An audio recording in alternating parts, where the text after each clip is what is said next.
Halo teman-teman, welcome back to my channel. Kali ini di Vic Vlog saya akan merekomendasikan kepada kalian tempat kuliner yang ada di kota wisata Batu.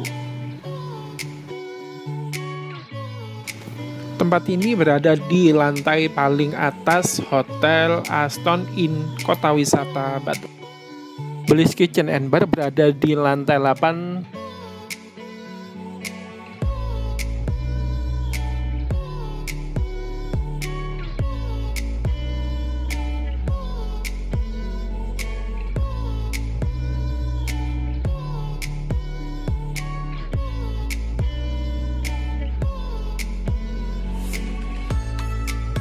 Menunya ada banyak pilihan, mulai dari main course, dessert, sekedar cemilan, ngopi, atau jus. Dengan harga yang terjangkau pastinya.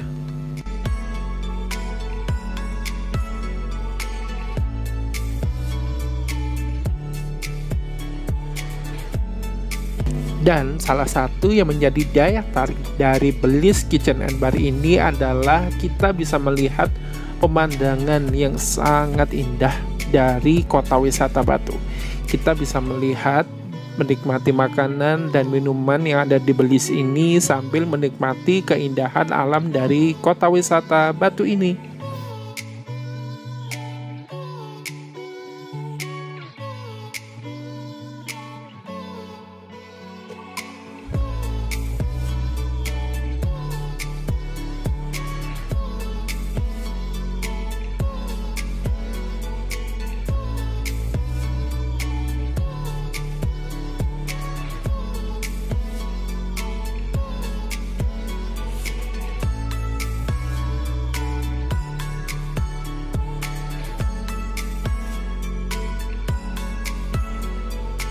Jadi buat kalian yang udah bosen dengan kafe dan segala hiruk-pikuk kota dan kepadatannya, Bliss Kitchen and Bar tempatnya yang berada di lantai 8 Aston Inn Hotel.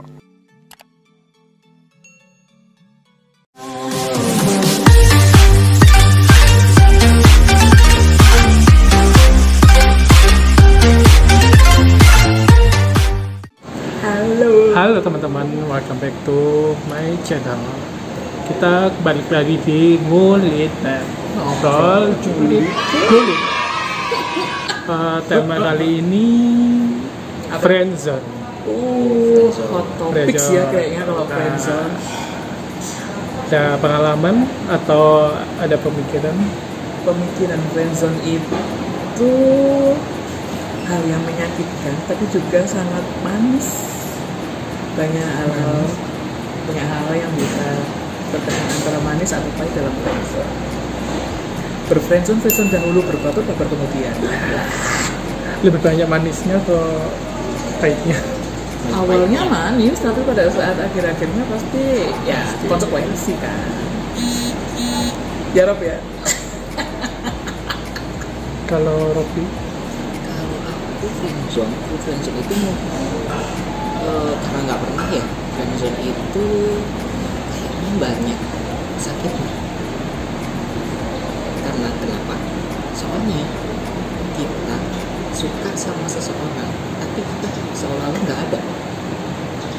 Kalau menurutku friendzone itu apa ya, sulit banget. Kenapa? Karena kita harus menyimpan perasaan. Kalau kita mengungkapkan sama dia, pasti takutnya jadi pertemanan pertemanan putus. Pertemanan putus. Kita kayaknya saling pertemanan itu putus pasti. Pertemanan putus itu pasti. Tapi kita juga penasaran apakah dia punya perasaan yang sama kita atau enggak. Tapi kalau kita mengungkapkan pasti pertemanan putus. Ya makanya itu apa ya? Galau atau apa? Si malakama gitu loh guys, pokoknya bagaikan buah si malakama. Iya benar, kalau kita nggak ungkapkan kita kesiksa banget, tapi kalau diungkapkan ya gimana? Mungkin kalian ada pengalaman kayak friendzone apa gitu? Pengalaman enggak sih, tapi ada salah satu temen itu friendzone. Jadi dia curhatnya sama kita. Dia suka sama temannya itu, tapi dia curhat sama kita. Curhat sama kita, dia pengen mengungkapkan, tapi dia takut untuk memutus pertemanan itu. Jadi dia tetap menyimpan perasaan dan akhirnya dia mencoba menjauh ke anak itu dan mencoba untuk membangun hubungan baru dengan orang yang baru. Itu sih solusinya. Kalau aku pernah di friendzone beberapa kali, menurutku ada beberapa alasan kenapa aku friendzone ini. Kayak pertama, itu kayak satu ya, ini brengsek sih, alasan brengsek. Dia itu deketin aku sih kalau menurutku ya, deketin aku kan, tapi dia juga nggak mau mancarin aku. Dia menunggu orang yang menurut dia lebih baik dari aku, siapa tahu dia dapat. Akhirnya friendzone. Nah, jahat kan kayak gitu ya. Jadiin makan bareng kita, terus nonton bareng, kemana-mana bareng berdua sama teman-teman sih, tapi kita jadi yang berdua itu, ya itu dia tadi, karena kita nggak saling minta kejelasan satu sama lain, ya udah akhirnya diem-dieman aja. Dan beberapa bulan ya, sekitar 3 bulan ternyata dia udah punya pacar, dan akhirnya bener-bener kita nggak, aku orangnya Libra ya, maksudnya kalau udah kayak gitu ya udah malas banget kan, udah nolak. Jadi kita akhirnya waktu itu ya udah cuma nggak pernah keluar lagi. Terus yang kedua, friendzone yang benar-benar kita sama dia itu benar-benar punya pertanyaan besar. Orang ini menerima aku nggak ya nanti jadi pacarku, atau orang ini nolak atau enggak, dan dia tuh takut tolak Sama-sama. akhirnya ya udah, kalau aman ya udah friendzone aja lah, daripada nanti ada menyakiti. Kalau putuskan nanti pertemanan juga rusak dan sebagainya, makanya itu terjadilah friendzone, nyaman di zona friendzone. Itu pengalamanku itu sih. Jadi menunggu status sama ya itu tadi, takut tertolak atau ditolak. Kalau aku kayaknya juga ada, tapi ini bisa disebut friendzone atau bukan, aku nggak tahu ya. Ini ke arah-arah sana sih ya. Aku ini punya teman, ya teman deket banget ya. Teman deket ini, aku juga punya temen di apa ya? Kayaknya ada sih, tapi ini antara masuk friendzone atau enggaknya, aku nggak yakin ya. Iya. Nah, ini kasusnya, aku ini temenan deket sama si A. Nah, terus aku juga temenan sama si B. Nah, si A ini itu deket banget sama aku. Nah, terus kayak apa namanya, dia tuh kadang kayak perhatian, atau itu kayaknya lebih sering keluar, itu hampir 24 jam itu sama aku. Nah, terus ternyata si A sama B ini kan nggak saling kenal.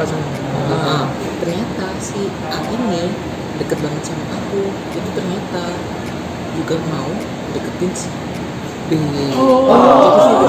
Jadi aku yang perantaranya, kayak akhir-akhirnya kenalin dong sama si B, gitu bilang ke aku. Itu jadi kalau menurutku tekniknya dia sih, entah dia tahu kelemahanmu ya, dia bakalan, kalau kamu gitu dia bakal suka sama kamu. Kalau nggak, itu dia emang pure tekniknya dia buat deketin temenmu itu, dan kamunya yang merasa di friendzone kalau menurutku. Gitu sih. Kamu yang berarti kamu Lebih ke terjebak. baper. Kamu yang terjebak. Padahal ya, padahal Itu sukanya aja ya, sama. ceritanya. Iya bener. Terus. Kalau aku sih gitu aja sih. Kalau aku makan teman dia tak. Tapi friendzone yang paling bahaya itu ketika kita dan dia itu sama-sama punya pasangan, tapi itu ada hubungan. Apa itu? Itu selingkuh kalau menurutku ya. Ya Selingkuh. Bukan friendzone, tapi masih tetap temen. Friendzone Bukan.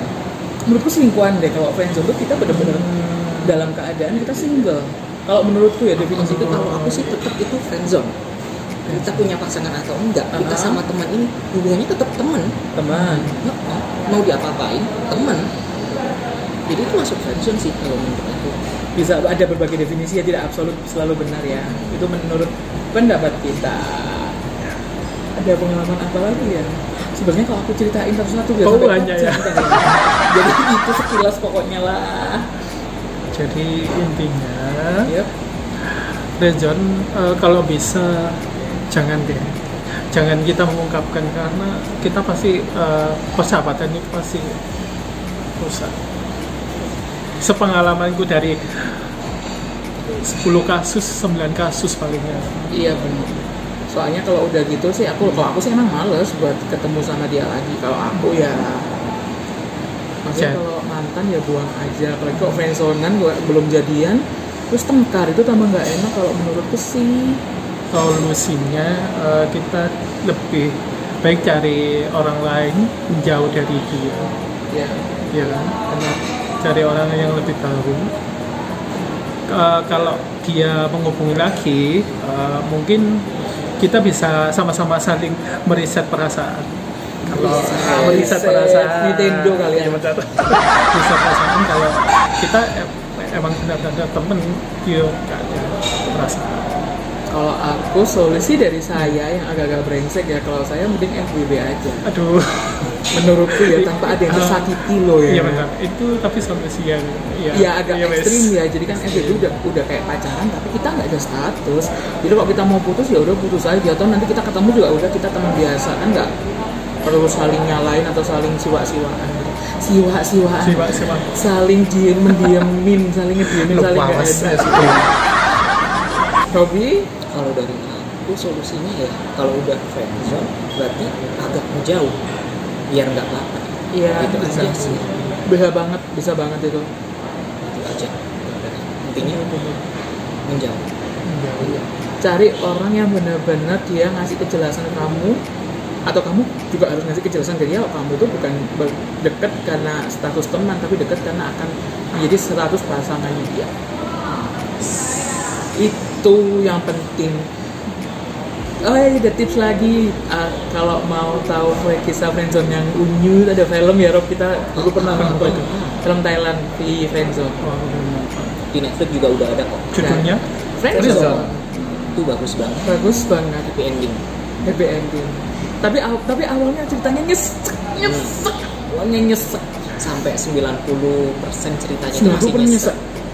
sahabatan, Itu awalnya sahabatan. Sahabatan. dari SMA Dari SMA. sampai 10 tahun di friendzone. Banget. Jadi Tapi akhirnya mereka jadian married. Mereka akhirnya menikah. Tanpa jadian, married. mungkin itu hanya 1% dari sekian banyak persen friendzone yang berhasil. Satu dari 1% kalau Iya. menurutku. Menurutku tuh benar-benar ya udah karena udah emang saling cocok, mereka akhirnya memutuskan untuk hidup bersama. Seru itu filmnya, harus ditonton kalau mau tentang friendzone yang nyesek. Kalau mau friendzone yang lebih nyesek, lihat aja film mereka berdua. Lah, Judulnya ialah pacarnya pacarku, ialah pacar ayahku semua. lah. Pacarku ialah pacarnya pacar temanku di dalam pergaulan pacar temanku. Masih 12 menit. Ini jadi kan kita kontennya bakal 3 jam nih. Ya. Kok ada kupu-kupu? Lalor dong. Tulis komen di bawah kalau kalian setuju tentang friendzone kah atau FWB Atau punya pengalaman kah? bener. Atau apapun, atau request tema untuk selanjutnya. Iya.